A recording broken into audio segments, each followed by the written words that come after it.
En este día quiero hablarles acerca de que a veces nosotros creemos que el amor se basa en un sentimiento, porque es lo que nos han enseñado. Y cuando nosotros ya no sentimos una emoción hacia alguien, pues decidimos dejarlo porque ya no sentimos una emoción, sentimos dejar un trabajo, sentimos dejar una iglesia porque ya no hay una emoción. Todo se basa en emociones. Pero ¿qué dice Dios? El amor de Dios es totalmente diferente, porque dice que Él murió en la cruz del Calvario, y yo soy una de las personas que siempre me hago preguntas. No leo solo la Biblia por leerla, sino trato de reflexionar. ¿Cómo es posible que Dios dio la vida por nosotros? Y Él no se, yo me pongo a pensar, Él no se preguntaría, ¿cómo voy a dar la vida por fulano si es un mentiroso?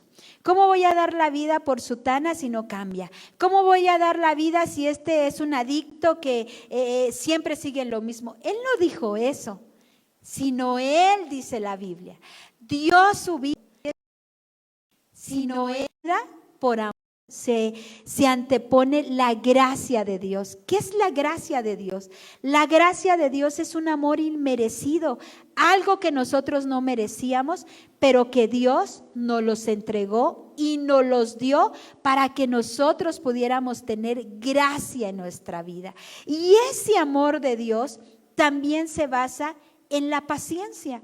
La Biblia dice en Corintios capítulo 12, el amor todo lo puede, todo lo sufre, pero dice en una parte, el amor es paciente.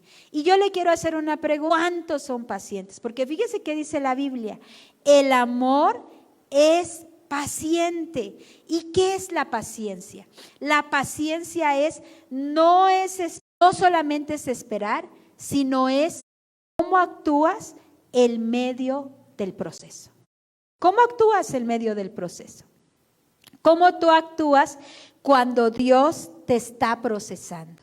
Y hoy el tema se llama ¿cómo superar las pruebas de fe? ¿Cuántos han pasado o están en estos momentos en una prueba de fe? En esas de las cuales uno dice, es que no lo merecía, es que me estoy portando bien, es que ¿por qué tengo que estar pasando por esta prueba? Por eso hoy decidí ponerle a este tema, ¿cómo superar las pruebas de fe? Y quiero hablarte de un hombre llamado José, José de la Biblia, y cómo él tuvo que pasar no una, sino muchas pruebas de fe. Y quiero hablarte y leerte lo que dice en Génesis, capítulo 41, versículo 46. Dice, tenía 30 años cuando comenzó a trabajar al servicio del faraón, rey de Egipto. Tan pronto como se retiró José de la presencia del faraón, se dedicó a recorrer todo el territorio de Egipto. Durante los 7 años de abundancia, la tierra produjo grandes cosechas. Así que José fue recogiendo todo el alimento que se produjo en Egipto durante esos 7 años y los almacenó en las ciudades. Juntó alimento como quien junta arena del mar.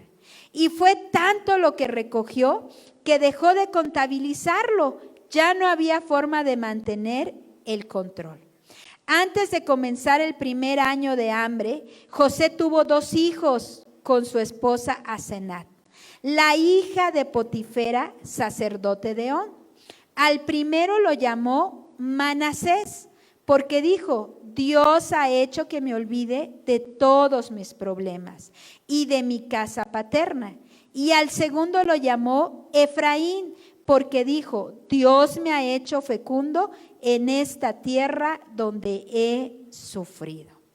Quiero ponerte un poquito en contexto qué es lo que la Biblia dice, y quiero narrarte un poquito la historia de José. Dice que José era el hijo menor de su padre, y dice que su padre lo amaba porque fue el último de varios hijos que él había tenido.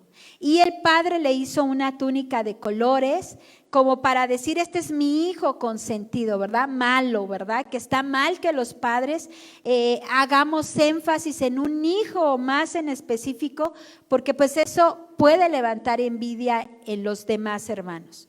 Y bueno, el padre hizo mucho énfasis en ese hijo.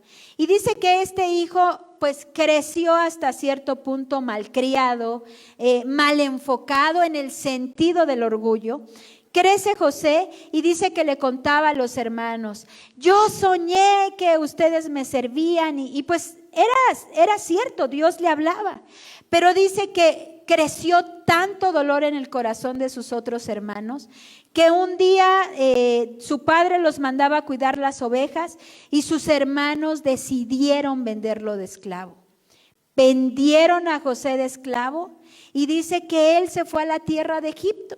Y ahí en la tierra de Egipto llegó a la casa de un hombre llamado Potifar. Pero dice que siempre Dios estuvo con José. Y dice que ahí en la casa de Potifar, él cuidó todo lo que Potifar tenía y administró todo lo que tenía como que si fuera de la casa de su padre. Y dice que Potifar vio que él tenía gracia, que Dios estaba con él, que dice que lo puso en el mando de todo lo que Potifar tenía. Y todo comenzó a prosperar, pero comenzó todo a prosperar. Era tan bendecido que dice que entonces la esposa de Potifar se fijó en él. Se fijó en él, así como a lo mejor de pronto, a lo mejor Pepita, la del trabajo, se está fijando en ti, te está echando el ojito, o a lo mejor Pepito te está echando el ojito y te está diciendo, mira, estás bien guapo, estás bien guapa, y dice que le decía todos los días, ven y acuéstate conmigo, ven y acuéstate conmigo. Y yo ahora puedo decir, qué insistencia de esta mujer y de verdad, qué gran poder tenía José, que dice que un día lo manda a llamar y estando sola con ella, dice que le dijo, acuéstate conmigo, y José no le dijo, no, porque yo no quiero dañar todo lo que me ha dado mi jefe. Entonces dice que ella lo agarra del brazo y le tira la ropa. Y él se sale corriendo, pero ella se queda enojadísima y empieza a gritar, José me quiso violar, José me quiso violar. Entonces la historia narra que Potifar lo manda a meter a la cárcel. Entra José a la cárcel siendo una injusticia, sin haber hecho nada. Como de esos momentos cuando tú en la vida no estás haciendo nada y todo se te viene encima. Así le pasó a José, o sea, no solamente había sido esclavo, ahora estaba en la cárcel y dice que estando en la cárcel haya gracia con un carcelero y el carcelero le empieza a poner como comisiones o tareas porque ve que era bueno José y Dios estaba con él. Pero dice que entra a unos servidores de Faraón, un copero y un panadero. Y dice que entonces le cuentan unos sueños que habían tenido ellos. Y José discierne esos sueños y le dice a uno, tú vas a morir, y al copero le dice, y tú vas a vivir, ¿verdad? Tú vas a vivir, el rey te va a perdonar y tú vas a vivir. Y así fue, el panadero murió y el copero salió de la cárcel. Y José le dijo, cuando salgas de la cárcel, acuérdate de mí, háblale a Faraón de lo que hice por ti. Pero ya sabe, ¿verdad? Siempre hay gente malagradecida. El copero se olvidó de José y se fue. Él se fue al palacio y se olvidó de José. Y dice que estando ahí en la cárcel, entonces un día el faraón tiene un sueño y tiene un sueño donde dice que él soñaba 7 vacas gordas y 7 vacas flacas. Manda llamar a todos los que discernían sus sueños, sus adivinos, y dice que ninguno pudo darle cuál era el resultado, la revelación de su sueño. Entonces el copero, después de cuántos años, se acordó, ay, dentro de la cárcel un muchacho me dijo que yo iba a vivir y llamado José.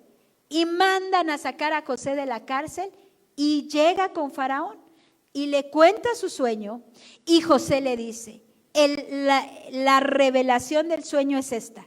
Vienen 7 años de mucha abundancia para Egipto.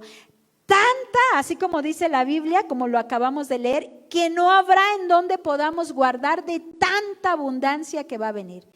Pero después de eso van a venir 7 años de una hambruna, de una sequía, de una pobreza extrema.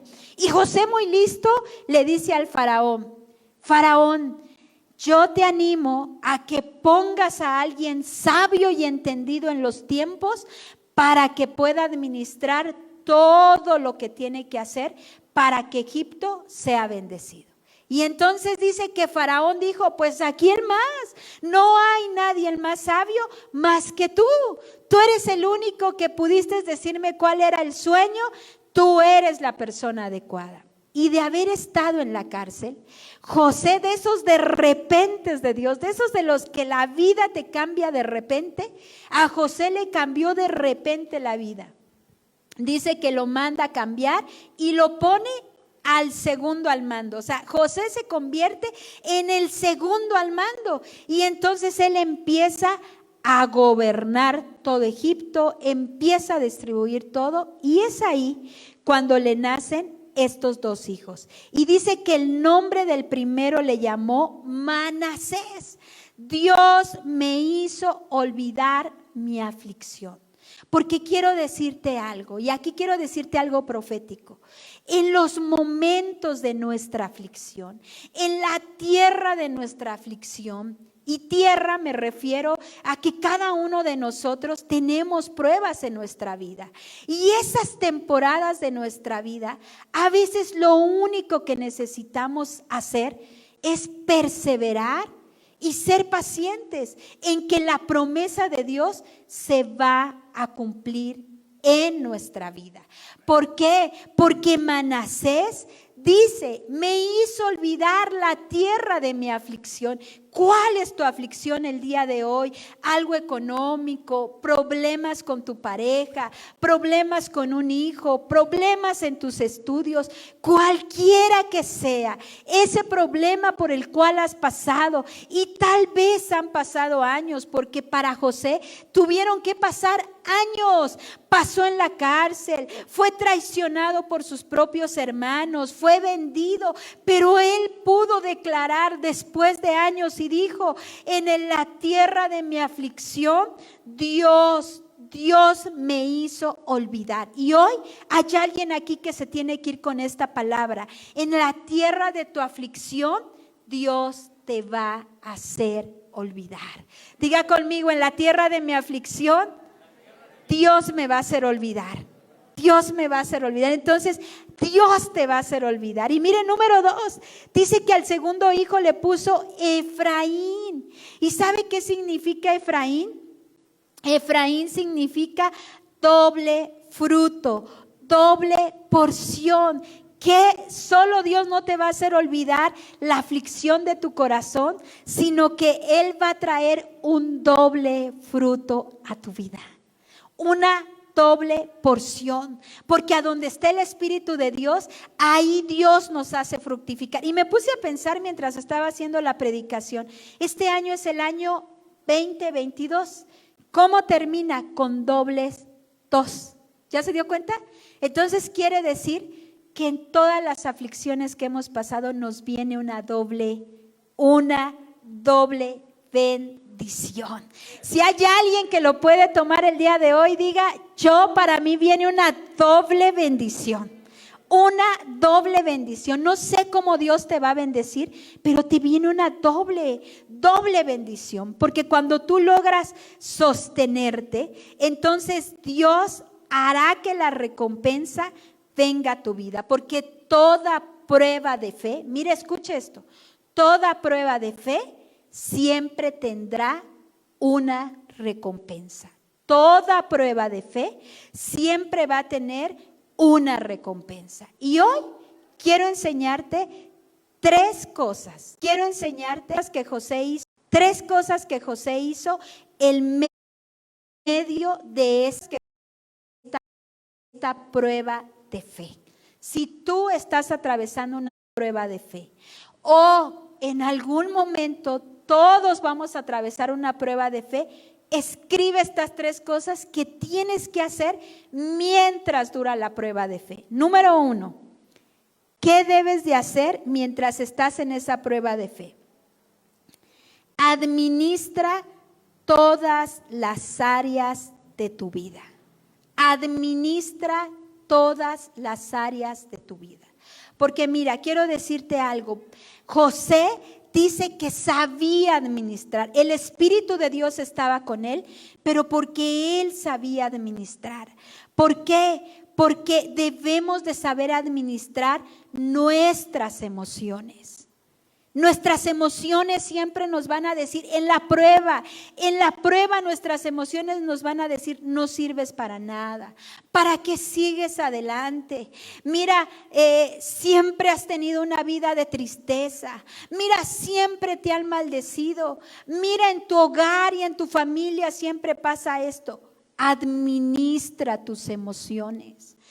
Aprende a hablarle a tu corazón. Ustedes saben que uno puede hablarle a sus emociones y uno puede decirle, a ver, no, la Biblia dice, aunque ande en el valle de la sombra y de la muerte, no temeré mal alguno, porque tu vara, fíjense que dice, tu vara y tu cayado me van a infundir aliento. O sea, la Biblia es muy clara. O sea, vas a pasar una aflicción, pero mi palabra te va a sostener.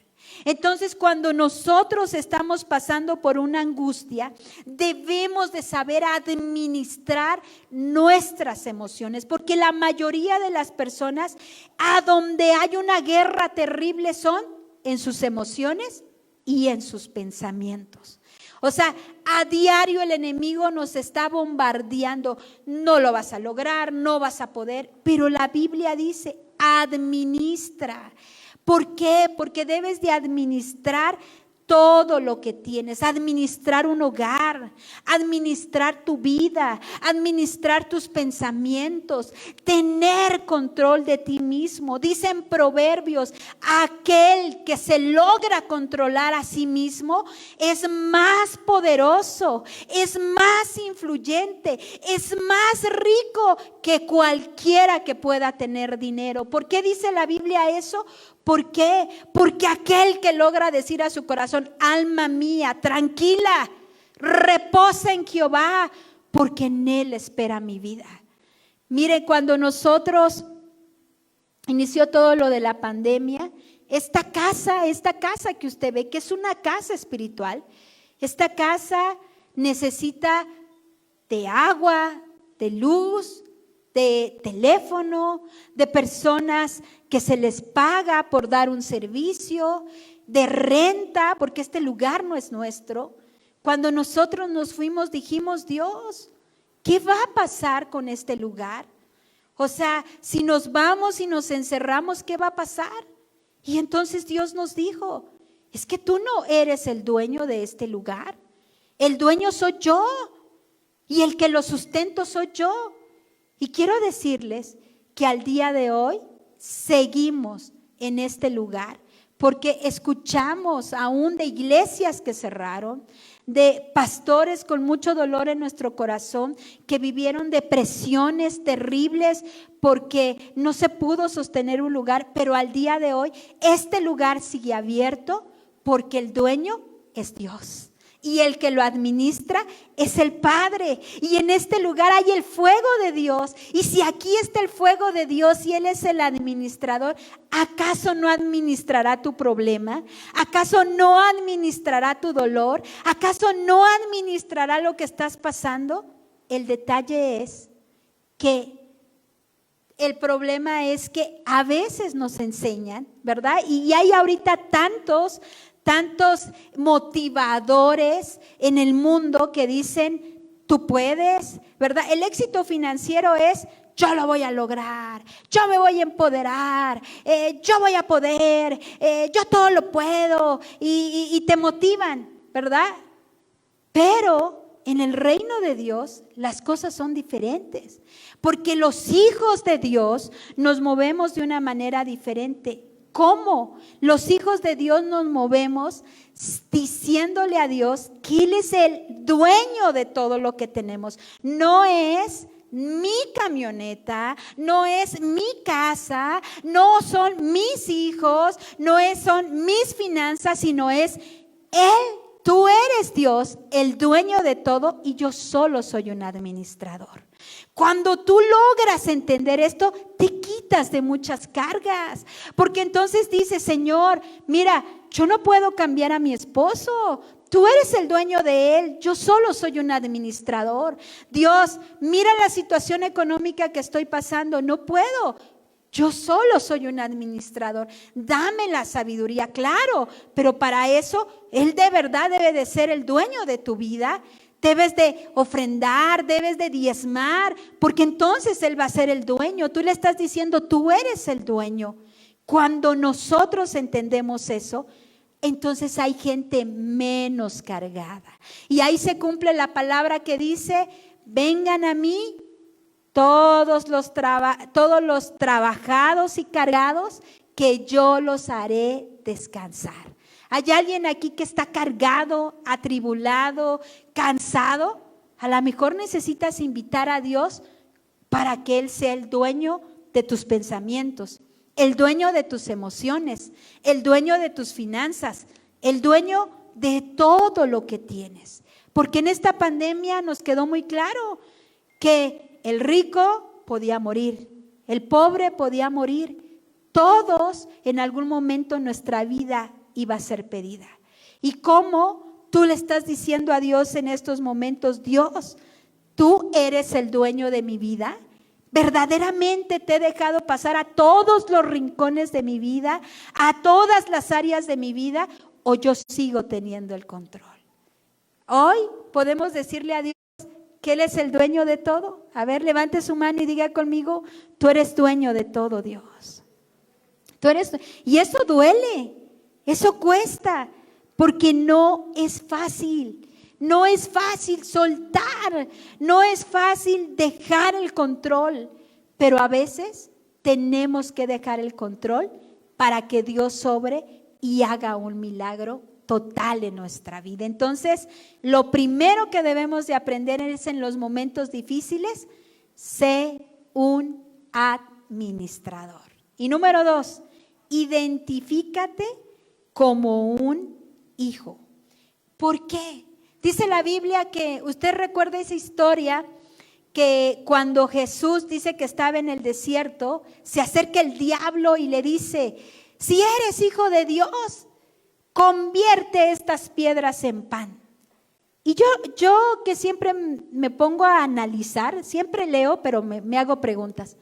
¿Acaso Jesús no podía convertir las piedras en pan? ¿Usted qué piensa? ¿Cree que sí las podía convertir o no? Sí, claro, sí las podía convertir. Pero ese no era el propósito de Jesús. El propósito era que Él tenía que pasar el propósito o el proceso como hijo de Dios. Y a veces el detalle es que nosotros queremos adelantar los procesos en nuestra vida, porque no nos gusta sufrir, porque no nos gusta pasar momentos difíciles. Dígame, ¿a quién le gusta? A mí no me gusta sufrir, a mí no me gusta pasar momentos difíciles. Ahí está Abraham. Abraham se adelantó, Dios le dijo, vas a tener un hijo de la promesa. ¿Y qué hizo Abraham? O sea, la esposa estaba desesperada por tener un hijo y le dijo, pues acuéstate con mi sirvienta. Y Abraham dijo, bueno, pues si tú quieres, pues ¿a quién le dan pan que llore, verdad? Pues se metió con la sirvienta, tuvieron Ismael y después, hasta el día de hoy, esos son los problemas en Medio Oriente. O sea, los ismaelitas contra Israel, porque alguien quiso ayudarle a Dios. Y es que a veces nosotros decimos, ay, es que Dios no ha cumplido la palabra, es que Dios no ha dicho, yo como soy muy inteligente y muy audaz, me voy a adelantar. Y nos metemos en problemas que Dios no quiere. Por eso Jesús sabía que podía cambiar esas piedras en pan, pero él le dijo a Satanás, no, o sea, lo que tú me estás tentando es en mi identidad como hijo de Dios. O sea, y como hijo de Dios, yo sé que Dios va a ser fiel para contestar en todo lo que hagas, porque en medio de la prueba, algo que debe de surgir es la palabra de Dios. En medio de la prueba, la palabra debe de estar en tu boca. Por eso la Biblia dice que cuando andemos en medio del valle de la sombra y de la muerte, no vamos a temer, porque su vara nos va a infundir aliento. Pero a veces de nuestra boca sale, ay no, ya, Dios ni cumple, ay no, ¿para qué lo hago? Ay no, ya. Y mire, aquí quiero ponerte un ejemplo, porque esta palabra hoy surge mucho de algo que nosotros como familia estamos viviendo y estamos entendiendo cómo el amor a veces tiene que ser paciente, porque a veces la gente se baja de la barca antes de tiempo y no lucha por el ser amado, y no lucha por un hijo, y no lucha por un empleo, y no lucha por un amigo, sino simplemente lo más fácil es tomar la vía corta y salirse, porque no nos gusta luchar en el amor. Hace 2 semanas creo que les comenté que una de nuestras perritas llamada Pupi empezó a estar muy enferma.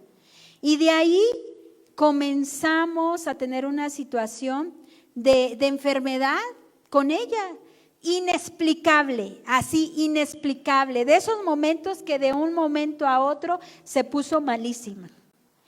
Y había noches que no dormíamos, pero en una de esas noches que no dormimos, visitamos a 4 veterinarios. Y en el último veterinario nos dijo estas palabras y se me quedaron muy grabadas. Ya no hay mucho que hacer por Pupi. Yo les recomiendo que tomen la opción de de sacrificarla, de que ella pueda dormir, porque creo que va a ser lo mejor para ella y para ustedes. Entonces en esos momentos a mí me golpeó y dije, no, pues si el dador de la vida es Dios, nuestro Padre, ¿por qué le voy a quitar yo la vida a un animalito? O sea, no. Entonces yo me salí y le dije al pastor, ¿tú qué piensas? Y me dijo, no le vamos a quitar la vida. Y de ahí, alguien de aquí de la iglesia nos recomendó a un veterinario que era una eminencia y nos fuimos. Tuvimos que esperar 3 horas para que nos diera una consulta. Ahí inició nuestra prueba de amor. Esperar 3 horas para poder pasar con ese médico. Y cuando llegamos, él nos dijo estas palabras: todavía hay una esperanza para ella. A veces los médicos toman lo más fácil, y lo más fácil es que muerto el perro, se acaba la rabia, ¿verdad? Ha escuchado esa frase, ¿verdad? Muerto el perro, se acaba la rabia. Y ella al día de hoy sigue luchando, está en el hospital. Y no sabemos qué Dios determine para ella. Pero en una de esas noches oscuras nosotros le dijimos, esa noche cuando nos dieron el dictamen, nosotros le dijimos a Dios, Dios, si tú te la quieres llevar, la prueba va a ser esta noche. Tú te la vas a llevar en paz y tranquila. Pero si ella amanece, todavía habrá una esperanza. Y amaneció. Y cada día ha amanecido y nos van diciendo que va bien, que va mejorando. No estés totalmente bien, pero está estable. Entonces, imagínense si eso uno lo puede hacer por un animalito, ¿cómo uno no va a pelear por la libertad de su vida? ¿Cómo uno no va a pelear por un matrimonio? ¿Cómo uno no va a pelear por sus finanzas? Porque a veces el enemigo te va a atacar tu mente y te va a decir, no puedes, no lo vas a lograr, tú no vas a avanzar.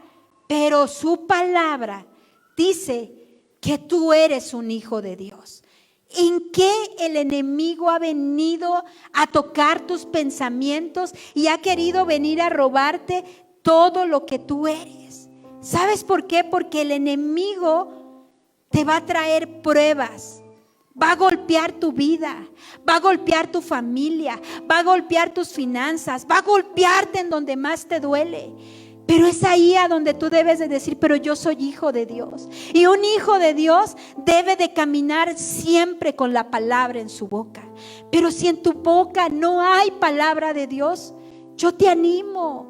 Todos los días haz tu devocional. Todos los días lee por lo menos un capítulo de la Biblia, que algo te puedas introducir y puedas decir, hoy quedó una palabra. Pero imagínate, si en tu boca no hay palabra de Dios, ¿qué va a salir? Va a salir ansiedad, va a salir tristeza, va a salir dolor. En una casa puede haber dolor porque alguien puede estar profetizando el dolor sobre de su vida, porque alguien puede estar profetizando las noticias adversas. Pero Jesús sabía que hay poder cuando un hijo de Dios sabe que es un hijo de Dios y tiene palabras para declarar. Por eso le dijo al enemigo,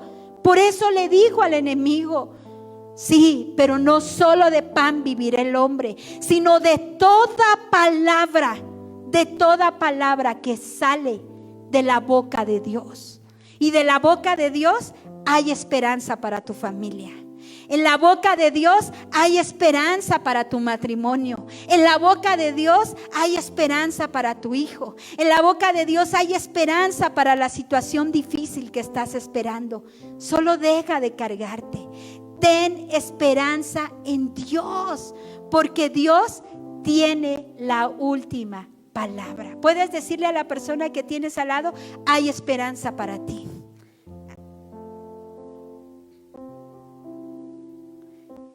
Hay esperanza para ti. Y número 3, ¿qué aprendió José? José aprendió a crecer para ser la mejor versión de sí mismo. La cárcel no lo detuvo. El que sus hermanos lo vendieron no lo detuvo. Porque el ser mejor persona tiene que ver con las pruebas. Mire, a lo largo de 20 años que tenemos como pastores, hemos visto cómo hay gente que viene y dice, oren por mí porque quiero ser prosperado, quiero ser bendecido. Y a veces me recuerda esa historia de la Biblia como los leprosos. Dice que hubo 10 leprosos que Dios oró por ellos, fueron sanos, pero solo uno regresó y fue agradecido. Solo uno. Porque dentro de esas pruebas, Dios te mete en las pruebas para que tú crezcas y seas la mejor persona. Porque, ¿para qué? A ver, la pregunta es, ¿para qué quieres influencia? A veces la gente dice, yo quiero ser influyente y quiero ser famoso. Sí, pero ¿para qué quieres ser influyente? Para que te conozcan a ti y tú puedas decir, oh, yo soy el poderoso y soy el mejor. ¿O para qué? Para que haya una doble porción de Dios y tú puedas decir, soy influyente porque un día Dios me trajo a este lugar. Y ahora yo puedo ser un instrumento para hablar del amor de Jesús. Hay gente que a veces le pide a Dios tener muchas riquezas. Quiero tener muchas riquezas, que sepan que soy bendecido. Sí, ¿para qué? ¿Para qué? ¿Vas a ser bendecido para que un día tal vez te voltees y jamás te acuerdes que el que te hizo crecer fue Dios? Dice que José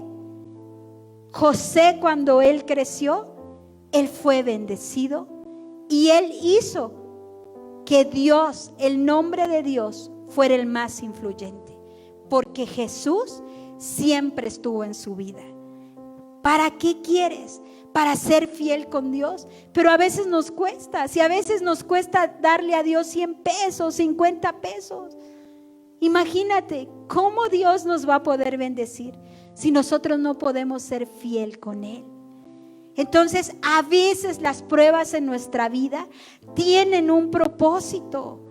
¿Por qué? Porque la unción, acuérdate que la unción es el poder de Dios, pero el poder de Dios sin humildad te va a destruir. El poder destruye a la gente. Por eso, ¿cómo vas a utilizar el poder que Dios te dé? poder que Dios te dé. ¿Cómo lo vas a utilizar? Para poder ser una bendición. Mire, ahora nosotros mañana vamos a ir a ver a Pupi. Pero ¿sabe qué?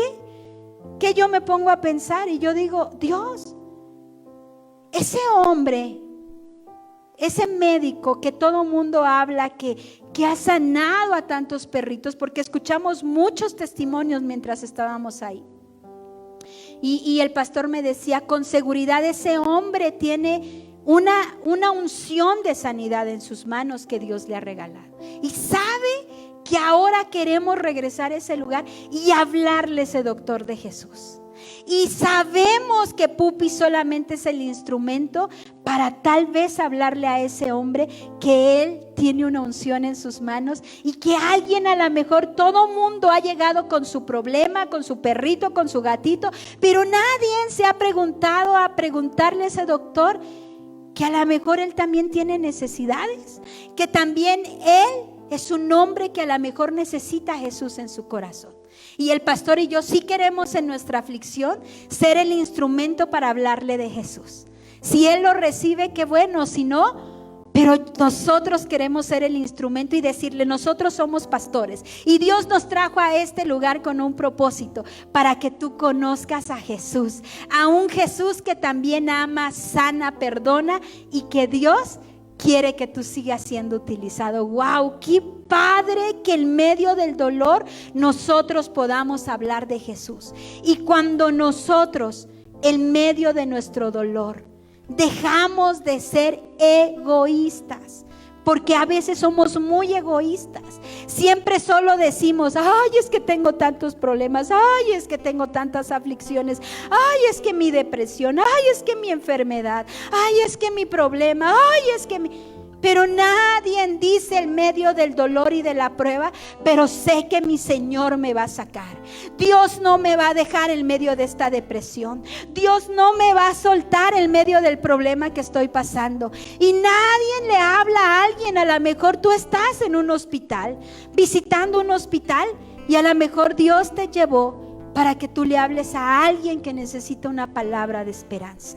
A lo mejor Dios te llevó a ese lugar para que tú le hables a tus trabajadores del amor de Dios. A lo mejor Dios te tiene en esta situación porque te necesita para que tú le hables a alguien más. José supo no amargarse, porque qué horrible que sus propios hermanos lo vendieran como esclavo. Pero él nunca, dice la Biblia, él no se amargó, los vio y los perdonó.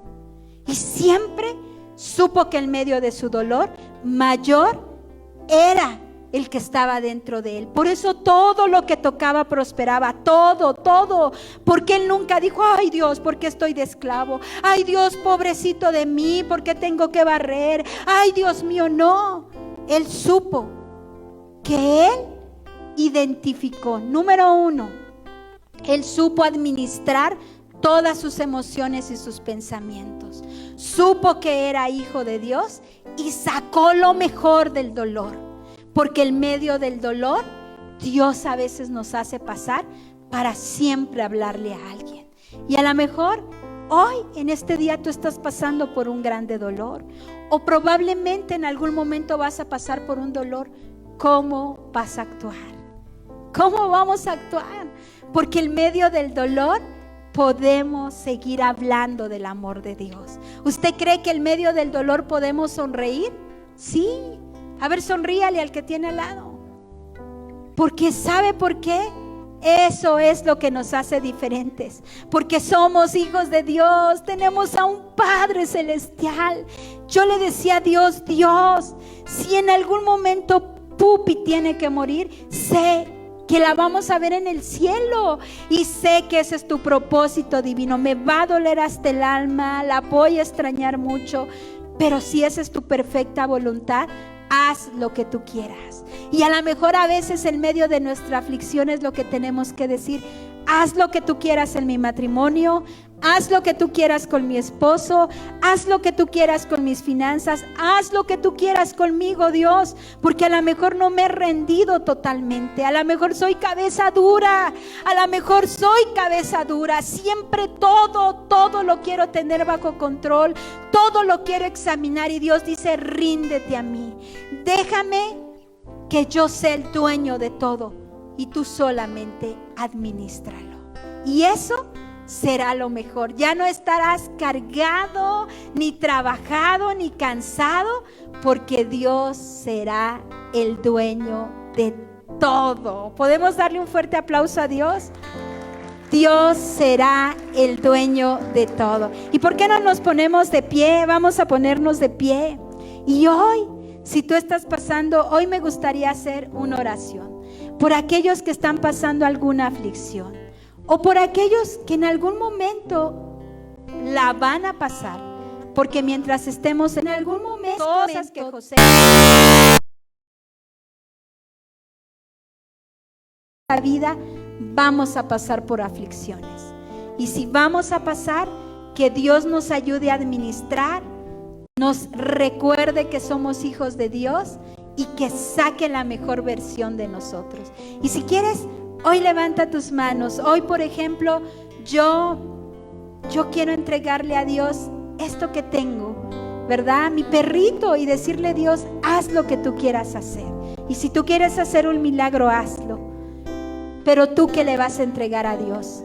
Ese dolor, esa aflicción, lo que tú quieras. Y hoy vamos a entregárselo. Dios, hoy venimos delante de ti. Sabemos que en medio del dolor, en medio de la prueba, en medio de la aflicción, tú nos quieres enseñar. ¿Qué nos quieres enseñar? Señor, tú eres el dueño de todo. Hoy te entregamos todo. Nosotros solo somos administradores. Te entregamos nuestros bienes materiales.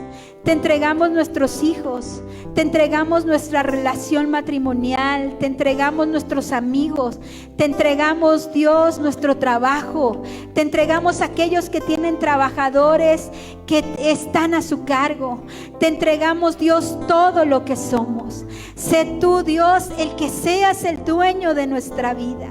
Perdónanos si no nos hemos rendido totalmente. Y hoy declaramos que somos hijos de Dios. Y aunque andemos en el valle de la sombra y de la muerte, no debes de temer, porque Dios está contigo. Dios te dice que está contigo. Él te prometió que no te va a dejar, que te va a dar fuerzas. Te va a dar fuerzas con ese esposo que quieres ver cambiado. Te va a dar fuerzas para sanar esa herida en tu corazón. Te va a dar fuerzas para poder pasar ese proceso de depresión. Te va a dar fuerzas para iniciar ese nuevo negocio. Te va a dar fuerzas aún en medio de tus enemigos, porque caerán a tu lado 1000 y 10,000, pero a ti no te llegará el mal. Dios te dará la fuerza necesaria, y que seas un instrumento de Dios para que en donde quiera que estés, si tus manos son las manos con las que trabajas, tengan un don de sanidad. Que si tu boca es la que habla, puedas dar sanidad a otras personas. Que podamos dejar de ser egoístas y seamos el instrumento de Dios para hablar del amor de Dios. Que en medio de nuestra aflicción, que en medio de nuestro dolor, podamos tener esa palabra. El amor todo lo puede, todo lo sufre, todo lo soporta. El amor permanece fiel. El amor es más grande. Que podamos tener el amor de nuestro Padre Celestial. Que su gracia se levanta más grande, Señor, antes que su juicio. Que tu gracia es poderosa. Que hoy quieres levantar a alguien que se siente juzgado, se siente rechazado, y que tu gracia y tu favor sean sobre ellos. Hoy ministramos milagros. Hoy ministramos milagros. Hoy ministramos milagros. Yo no los puedo tocar, pero que tu Espíritu Santo traiga el milagro sanador, el milagro sobre de tu cuerpo, sobre de tu cabeza, sobre de tus riñones, sobre de tus pulmones, sobre de tu corazón, sobre de esa ansiedad, sobre de toda depresión, sobre de toda angustia. Hoy un espíritu libertador, un espíritu de sanidad. Que hoy el espíritu de sanidad venga a sanar esa tristeza, esa decepción, esa traición que vino a tu corazón. Que hoy el espíritu sanador venga sobre de ti y que hoy el poder de Dios venga sobre de ti. Que hoy su Espíritu Santo venga a tu vida y a tu corazón y que hoy venga a traer una renovación sobre de todo lo que tú eres. Amén.